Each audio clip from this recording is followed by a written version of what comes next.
বাবা সত্যিই ডেকে নিয়েছে। হ্যাঁ, বাবার ধামে, বাবার নগরীতে, বাবার কাছে স্পর্শ, বাবার প্রথম দেখা পাওয়া। মনের মধ্যে একটা উৎফুল্ল, মনের মধ্যে দীর্ঘ অবসানের একটা জায়গা, প্রতীক্ষার একটা আশা।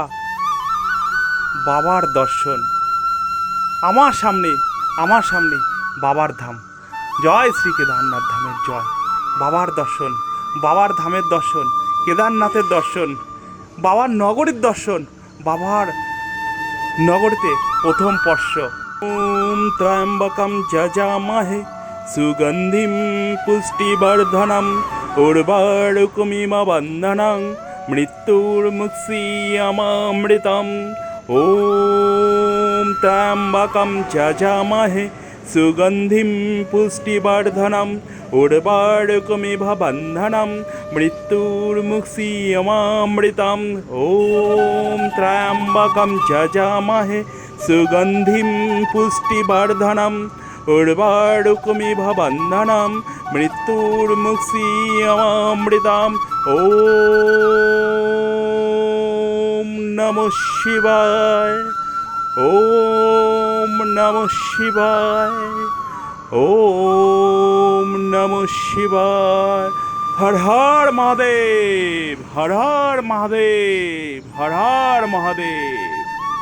জয় বাবা কেদারনাথ ধাম কি জয়, জয় বাবা কেদারনাথ ধাম কি জয়, জয় বাবা কেদারনাথ ধাম কি জয়। হর হর মহাদেব, জয় শিব শম্ভু।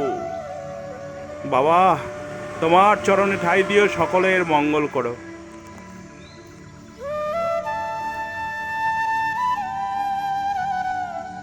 এই উপস্থাপনাটা শুধুমাত্র কেদারনাথ মন্দিরকে নিয়ে।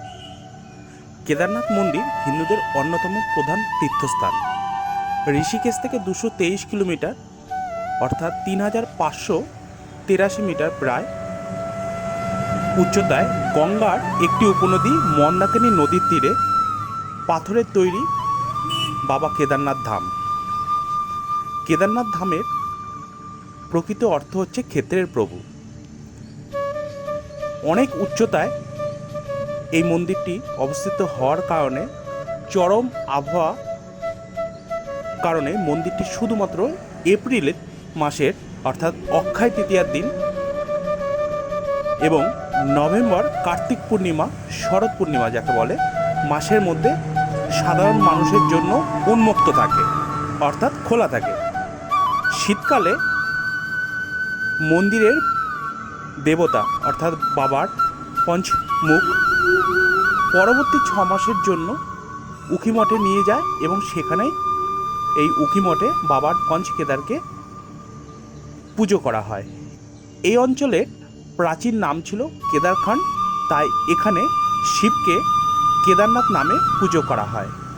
কেদারনাথ মন্দিরে যাওয়ার জন্য কোনো সড়কপথ নেই, তাই বর্তমানে সোনপ্রয়াগ থেকে হাঁটতে হয়। এখান থেকে গৌরীকুণ্ড প্রায় 4 কিলোমিটার, গৌরীকুণ্ড থেকে 6.5 কিলোমিটার দূরে ভীমবলি, সেখান থেকে 8 কিলোমিটার দূরে লিঞ্চলি এবং লিঞ্চলি থেকে কেদারনাথ প্রায় 5 কিলোমিটার। অর্থাৎ আগে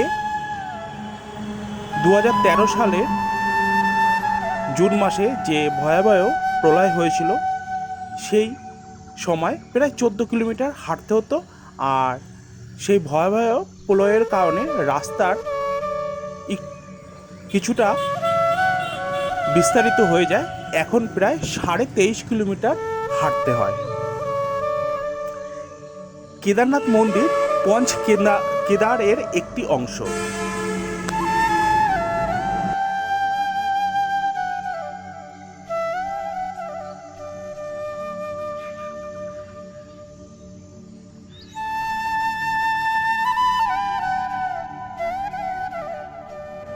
কেদারনাথ মন্দির পঞ্চ কেদারের একটি অংশ।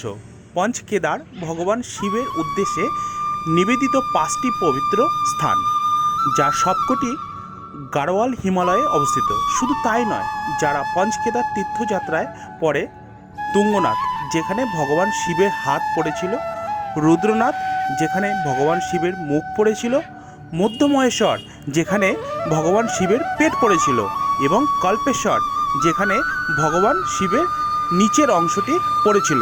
এই হচ্ছে পঞ্চকেদার।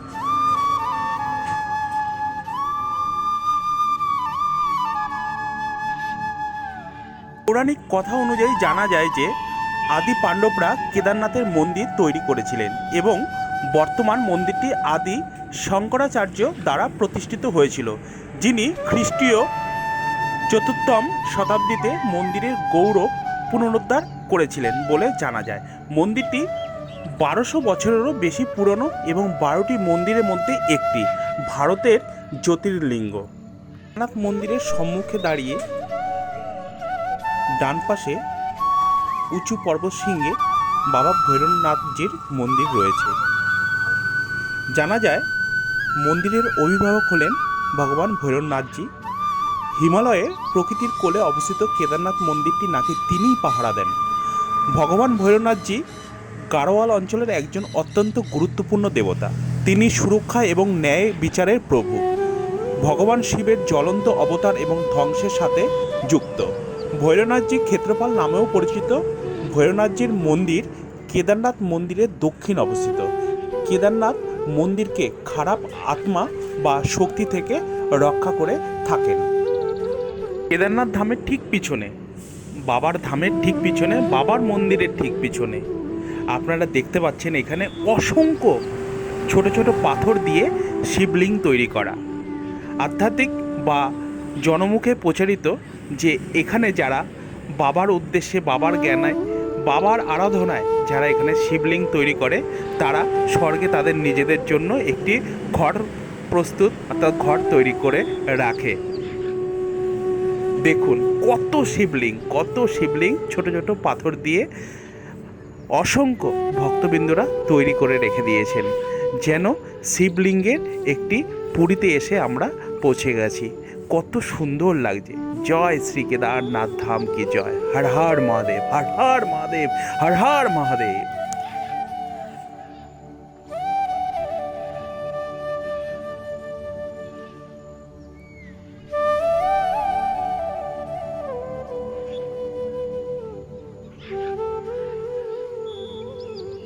কেদারনাথ মন্দিরের ঠিক পিছনের দিকে আমরা এখন রওনা দিয়েছি। কেদারনাথ ঠিক মন্দিরের পিছনে কিছুটা এগিয়ে গেলেই আমরা এখানে দেখতে পাব শ্রী শঙ্করাচার্য বিশাল আকৃতির এক মন্দির, গোলাকৃতি মধ্যে স্থাপন করা রয়েছে। তো আমরা সেই পথে এগিয়েছি। আপনারা এখন দেখতে পাবেন শ্রী শঙ্করাচার্যের বিশাল আকৃতির মূর্তি। ওম শঙ্করাচার্য। কেদার সম্পর্কে একটি লোক কিংবদন্তি হিন্দু মহাকাব্য মহাভারতে রয়েছে। মহাভারতের এই যে কুরুক্ষেত্র যুদ্ধে পাণ্ডবরা তাদের চাচাতো ভাই কৌরবদের পরাজিত হয়ে যে ব্রাহ্মণ হত্যা করেছিল, এই যুদ্ধে ভাতৃহত্যা এবং ব্রাহ্মণ হত্যা যে পাপ করেছিল, সেই পাপের প্রায়শ্চিত্তের জন্য মহাদেবের আশীর্বাদ পাওয়ার জন্য তারা তাদের রাজ্যের দায়বদ্ধতা এবং সমস্ত কিছু লাগাম তাদের আত্মীয়দের হাতে হস্তান্তর করে ভগবান শিবের উদ্দেশ্যে বেরিয়ে যান তার কাছে ক্ষমা এবং আশীর্বাদ পাওয়ার জন্য। তাই প্রথমত তারা বারাণসী অর্থাৎ কাশী পবিত্র নগরীতে যান, যা শিবের প্রিয় শহর বলে বিশ্বাস করা হয়, কাশী বিশ্বনাথ মন্দির। কিন্তু শিব তাদের এড়াতে চেয়েছিলেন, কারণ তিনি কুরুক্ষেত্র যুদ্ধে মৃত্যু এবং অসততার জন্য গভীরভাবে রেগে গিয়েছিলেন এবং তাই পাণ্ডবদের প্রার্থনার প্রতি সংবেদনশীল ছিলেন না। তাই তিনি ষাঁড়ের অর্থাৎ নন্দীর রূপ ধারণ করে গাড়োয়াল অঞ্চলে লুকিয়েছিলেন। বারাণসীতে মহাদেবকে দেখতে না পেয়ে পাণ্ডবরা গাড়োয়াল হিমালয়ে চলে যান। ভীম 5 পাণ্ডব ভাইদের মধ্যে দ্বিতীয়। তারপর ভীম 2 পাহাড়ে দাঁড়িয়ে শিবকে খুঁজতে লাগলেন। তিনি গুপ্তকাশীর কাছে একটি ষাঁড়কে চড়তে দেখেছিলেন। ভীম তৎক্ষণাৎ ষাঁড়টিকে শিব বলে চিনতে পারলেন। ভীম ষাঁড়টি তার লেজ এবং পিছনের পা দিয়ে ধরেছিলেন, কিন্তু ষাঁড় গঠিত মহাদেব মাটিতে অদৃশ্য হয়ে গেলেন এবং পরে আবার কিছু অংশ আবির্ভূত হন। যেমন কেদারনাথে কুচ উত্থাপন করা হয়। তুঙ্গনাথে বাহু দেখা যায়, রুদ্রনাথে মুখ দেখা যায়, নাভি এবং পেট মধ্য মহাস্বরে দেখা যায় এবং চুল দেখা যায় কল্পেশ্বরে। তাই পাণ্ডবরা 5টি ভিন্ন রূপে এই পুনঃ আবির্ভাবের খুশি হয়ে মহাদেবের পূজা ও উপাসনার জন্য 5টি স্থানে মন্দির নির্মাণ করেছিলেন। 2013 সালের 16 এবং 17 জুন কেদারনাথ উপত্যকা অর্থাৎ উত্তরাখণ্ড রাজ্যের অন্যান্য অংশের সাথে অভূতপূর্ব আকস্মিক বন্যায় আক্রান্ত হয়েছিল। 16 জুন সন্ধ্যা প্রায় 7:30টায় কেদারনাথ মন্দিরের কাছে প্রচণ্ড বজ্রপাতের সাথে একটি ভূমিধস ঘটে। একটি প্রচণ্ড বিকট শব্দ শোনা গেল এবং চোরাবাড়ি তাল বা গান্ধী তাল থেকে মন্দাকিনী নদীতে প্রায় 4:30 নাগাদ প্রচুর পরিমাণে জল তার পথের সমস্ত কিছু ধুয়ে ফেলতে শুরু করে। 17 জুন 2013 তারিখে সকাল প্রায় 6:40 নাগাদ সরস্বতী নদী এবং চোরাবাড়ি তাল বা গান্ধী তাল থেকে জল আবার প্রচণ্ড গতিতে প্রবাহিত হতে শুরু করে এবং তার প্রবাহের সাথে প্রচুর পরিমাণে পলি, পাথর এবং বোল্ডার নিয়ে আসে। কেদারনাথ মন্দিরের পিছনে একটি বিশাল পাথর আটকে গিয়েছিল এবং বন্যার তাণ্ডব থেকে রক্ষা করেছিল এই মন্দিরকে। মন্দিরের দুপাশে প্রবাহিত জল তাদের পথের সমস্ত কিছুকে ধ্বংস করে দেয়। এমনকি প্রত্যক্ষদর্শীরা দেখেছেন যে একটি বড় শিলা কেদারনাথ মন্দিরের ঠিক পিছনের দিকে নিয়ে গেছে। এইভাবে ধ্বংসাবশেষের বাধা সৃষ্টি করেছে। নদীর প্রবাহ এবং ধ্বংসাবশেষ মন্দিরের পাশে সরিয়ে দিয়েছে ক্ষতি এড়াতে। যে শিলাটি মন্দিরটিকে সুরক্ষিত করেছিল তাকে ঈশ্বরের শিলা অর্থাৎ ভীমশিলা নামে এখন পরিচিত, যাকে এখন ভীমশিলা হিসাবে পুজো করা হয়।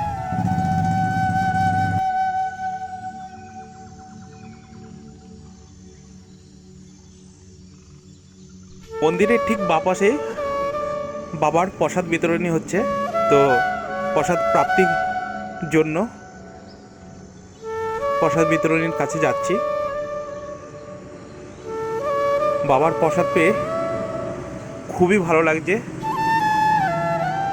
অসংখ্য ভক্তবৃন্দরা বিভিন্ন জায়গায় বসে বাবার প্রসাদ উপভোগ করছেন। আমার সাথে সবাই মিলে বলুন একবার, জয় শ্রী কেদারনাথ ধাম কি জয়, হর হর মহাদেব, হর হর মহাদেব, হর হর মহাদেব, জয় শিব শম্ভু।